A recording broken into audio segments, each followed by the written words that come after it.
Hello friends, स्वागत है आपका हमारे YouTube channel MP sky academy में। आज के इस वीडियो में हम इस प्रश्न का उत्तर देखेंगे। प्रश्न है, रीतिबद्ध काव्य की विशेषताएं बताइए। और जो ये विशेषताएं, रीतिबद्ध काव्य की जो भी विशेषताएं हैं, वही विशेषताएं आप रीतिकाल की विशेषताओं में लिख सकते हैं, और वही होती भी हैं। तो सबसे पहले हम इसके उत्तर में भूमिका लिखेंगे। जैसा कि आप सभी को पता है, सबसे पहले भूमिका लिखा जाता है। भूमिका में हम ये लिखेंगे कि रीतिबद्ध काव्य है क्या और इसके प्रमुख कवि कौन से हैं। जो भी हम शॉर्ट में थोड़ा सा जानते हैं इसके बारे में, पहले वो लिख देंगे और फिर इसके बारे में हेडिंग वाइज सबकी विशेषताएं बताते जाएंगे कि इसमें मेन फैक्ट क्या क्या चीज़ें हैं, फिर उन्हें लिख के उनका विस्तार करेंगे। तो सबसे पहले हम भूमिका लिखेंगे। जिन कवियों ने लक्षण और लक्ष्य ग्रंथों की रचना की, अर्थात जिन्होंने काव्य और काव्यांगों के लक्षण और उदाहरण दोनों लिखे, उन्हें रीतिबद्ध काव्य कहा जाता है। यानी कि जो रीतिबद्ध काव्य है उसमें क्या रहते हैं, जो भी काव्य और काव्य के अंग होते हैं उसके सभी लक्षण दिखेंगे, जो भी होते हैं उसके अंग वो सभी दिखेंगे आपको, उसके उदाहरण भी रहेंगे, तो वो रीतिबद्ध काव्य होता है। और इसके प्रमुख कवि जो हैं वो हैं भूषण, मतीराम, चिंतामणि, केशवदास, देव, महाराज जसवंत सिंह। ये सभी लोग रीतिबद्ध काव्य में आते हैं। अब दूसरा देखेंगे, इसमें सौंदर्य चित्रण। सौंदर्य श्रृंगार और प्रेम का आधार होता है। रीतिकालीन कविता में सौंदर्य का चित्रण पर्याप्त मात्रा में दिखाई पड़ता है। इसमें पुरुष यानी कि कृष्ण को और स्त्री दोनों का सौंदर्य है, किंतु बहुलता नारी सौंदर्य की ही है। यहाँ नायिका यानी नारी जो है को भोग की सामग्री के रूप में प्रस्तुत किया गया है। इसमें यानी कि जो रीतिबद्ध काव्य है या रीतिकालीन कहें, रीतिकाल, उसमें सौंदर्य का चित्रण है। सौंदर्य में श्रृंगार और प्रेम का जो भी है बहुत ही उसमें बहुत ज़्यादा वर्णन किया गया है। इसके उद्धरण में हम लिखेंगे, चमचमात चंचल नयन, बिच घूंट पट झीन, मानव सुर सरिता विमल, जल उछरत जुगमीन। ये बिहारी की लिखी हुई लाइन है। तीसरे नंबर पर हम लिखेंगे श्रृंगारिकता। श्रृंगारिकता रीतिकाल की केंद्रीय प्रवृत्ति है। रीति निरूपण की प्रवृत्ति के समान रीतिकालीन कवियों में श्रृंगारिकता की प्रवृत्ति भी खूब रही। यानी कि जो रीतिकाल है उसकी केंद्रीय प्रवृत्ति में ही श्रृंगारिकता है। और जो भी रीति निरूपण करते थे लोग, जो परंपरा थी उसको दिखाने के लिए रीतिकालीन कवियों में श्रृंगारिकता की जो प्रवृत्ति थी वो बहुत बहुत ज़्यादा रही।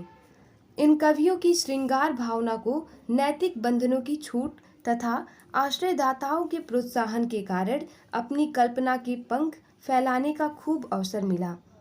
यानी कि जो ये कवि थे, रीतिकाल के जो भी कवि थे, वो अपने आश्रयदाताओं के, जो भी आश्रयदाता थे उनके प्रोत्साहन की वजह से ये लोग और भी अच्छे से अपनी कविताएं करते थे। इनकी श्रृंगार भावना में भोग और विलासिता भरी हुई है। यहाँ प्रेम में एक उन्मुखता के स्थान पर अनेकोन्मुखता है। यानी कि जो प्रेम है वो एक मुखी ना होकर के बहुमुखी है, यानी अनेक लोग हैं प्रेम में, यानी किसी एक से प्रेम ना करके अनेक से प्रेम किया जा रहा है, ये दिखाया जा रहा है इसमें। इसके उद्धरण में हम लिखेंगे, कहत नटत रीझत खिजत, मिलत खिलत लजियात, भरे भवन में करत हैं नैनन ही सौ बात। ये भी बिहारी की ही लिखी हुई है। चौथे नंबर पर है दरबारी संस्कृति। रीतिकाल के अधिकांश कवि दरबारों में रहते थे। राज्याश्रित होने के कारण ये कवि स्वतंत्र नहीं थे। कवि कर्म आजीविका बन गया था। इसलिए प्रत्येक कवि अपने प्रतिद्वंदी से बाजी मार ले जाना चाहता था और अपने आश्रयदाता को एन केन प्रकारेण प्रसन्न करने के लिए प्रयत्नशील रहता था। यानी कि इसमें दरबारी संस्कृति को दिखाया गया है। जो भी कवि थे वो दरबार में रहते थे और कविता करके अपनी आजीविका को चलाते थे, और कविता करना ही उनका आजीविका था। जैसे कि वो कविता करते थे और फिर उन्हें राजा के द्वारा जो भी धन दिया जाता था उससे वो अपना भरण पोषण करते थे। तो इसके लिए वो कविता में एक दूसरे से प्रतिद्वंदी करते थे, यानी वो प्रतिद्वंदी बन गए थे, एक दूसरे से प्रतियोगिता में लगे रहते थे और खुद किसी तरह से वो अपनी आश्रयदाता को यानी जो भी राजा महाराजा थे उन्हें प्रसन्न करने में लगे रहते थे।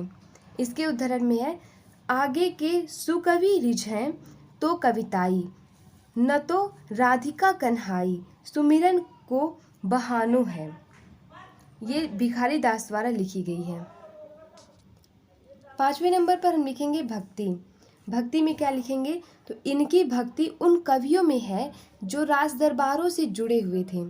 इनकी कविताओं में भक्ति दिखावे की चीज़ है। यहाँ भक्त की निष्ठा, समर्पण और तल्लीनता नहीं दिखाई पड़ती। कवियों की दृष्टि आराध्य के गुणों पर न होकर उनके शरीर की चमक पर ही केंद्रित थी। इसमें उदाहरण में लिखेंगे, मेरी भव बाधा हरो राधा नागरी सोय, जा तन की झाई परे श्याम हरित दुति होय। ये बिहारी द्वारा लिखी गई है। 6वें नंबर पर लिखेंगे अलंकरण। अलंकरण में है, इस काल की कविता में अलंकरण की प्रवृत्ति सर्वत्र दिखाई पड़ती है। इसी कारण इस काल को अलंकरण काल और कला काल कहा गया है। अधिकांश स्थलों पर अलंकार स्वाभाविक रूप से न आकर जबरदस्ती ठूसे गए हैं। आचार्य केशव दास की यह मान्यता थी कि बिना अलंकार की कविता वैसे ही अच्छी नहीं लगती जैसे आभूषणों के बिना कोई युवती। तो इसमें अलंकरण बहुत ज़्यादा किया गया, जहाँ ज़रूरत नहीं है वहाँ भी किसी तरह से अलंकार को लाया गया है। जैसे उदाहरण है, यद्यपि सुजति सुलक्षणी, सुबरन सरस सुवृत्त, भूषण बिनु ना बिराजई, कविता बनिता मित। 7वें नंबर पर हम लिखेंगे चमत्कार की प्रवृत्ति। दरबारों में रहने के कारण दरबारों की चमक दमक, राजाओं, राज परिवारों और दरबारियों की वेशभूषा तथा रहन सहन का प्रभाव कवियों के जीवन पर भी पड़ना स्वाभाविक था। वे अपने आश्रयदाताओं के प्रभावित करने के लिए चमत्कार और अतिशयोक्तिपूर्ण कविताएं लिखने की कोशिश करते थे। इसके उदाहरण में लिखेंगे, विरह विकल्प बिनहि लिखी, पाती दई पठाए। और इसे क्रॉस किया गया, यानी कि एग्जामिनर को ये पता रहेगा कि ये आपको पता है इसमें जो भी लाइनें हैं। और इसके बाद लास्ट लाइन आप लिख सकते हैं, सब दिन पुण्यो ही रहत, आनंद ओ उजास। समाज की उपेक्षा। समाज की उपेक्षा में लिखेंगे, दरबारों से जुड़े होने के कारण कवियों का सारा ध्यान इस बात पर केंद्रित रहता था कि राजाओं को किस प्रकार से खुश रखा जाए। इसलिए वे इस प्रयत्न में रहते थे कि आश्रयदाताओं का अधिक से अधिक मनोरंजन कर सकें और उनसे वाहवाही तथा पुरस्कार प्राप्त कर सकें। राजा रुचि प्रधान होने के कारण समाज और जन रुचि उपेक्षित रह जाती थी। यानी कि सभी जो आश्रयदाताओं के में रहते थे सभी कवि जो थे, और वो राजा को प्रसन्न करना चाहते थे ताकि राजा प्रसन्न हो और उन्हें पुरस्कार दें और उन्हें धन भी मिलेगा उसमें। तो वो लोग जो भी जनता की रुचि होती थी समाज की, वो समाज में जो होती थी वो नहीं रखते थे। जिस चीज़ से उनके राजा महाराजा आश्रयदाता जो थे वो प्रसन्न रहें, उनका मनोरंजन हो, वे वैसी कविताएं लिखते थे जिससे जन अपेक्षित रह जाता था। इसीलिए इसमें कहा गया समाज की उपेक्षा, समाज को अच्छे से ध्यान नहीं दिया गया था। इसलिए इसके उदाहरण में लिखेंगे, कहत न देवर की कुबत, कुलती कलह डराती, पिंजरगत मंजार ढिग, सुख लौ सुखत जाती। 9वें नंबर पर लिखेंगे नीति। इसमें नीति की में क्या लिखेंगे ये देखते हैं। इस युग में नीति से संबंधित पर्याप्त और अच्छी कविताएं दिखलाई पड़ती हैं। इसका कारण यह था कि दरबारों से जुड़े होने के कारण कविगण राजनीतिक गतिविधियों और दांव पेच से भली भांति परिचित थे। उन्होंने राज्य और समाज दोनों से जुड़ी हुई बहुत सी बातों को आधार बनाकर नीति की कविताएं लिखी हैं। इसके उदाहरण में लिखेंगे, तंत्री नाद वित कवित रस, सरस राग रतिरंग, बाज पराए पानी परी, तू पंछिन ना मार। इसके निष्कर्ष में हम लिखेंगे, निष्कर्षतः हम यह देखते हैं कि रीतिकालीन कवियों की रचना संसार समृद्ध और वैविध्यपूर्ण है।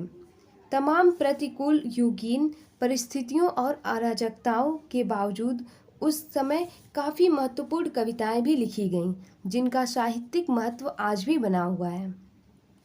यानी कि उसमें जो भी था, उस काल में जो भी चीज़ें थीं, जैसे हमने बहुत सारी उसमें उसकी उस युग की परिस्थितियाँ देखी, उसमें कुछ अराजकता भी देखी, तो उन सब के बावजूद उसमें बहुत सारी महत्वपूर्ण कविताएं लिखी गईं, इसलिए उसका साहित्यिक महत्व आज भी बना हुआ है।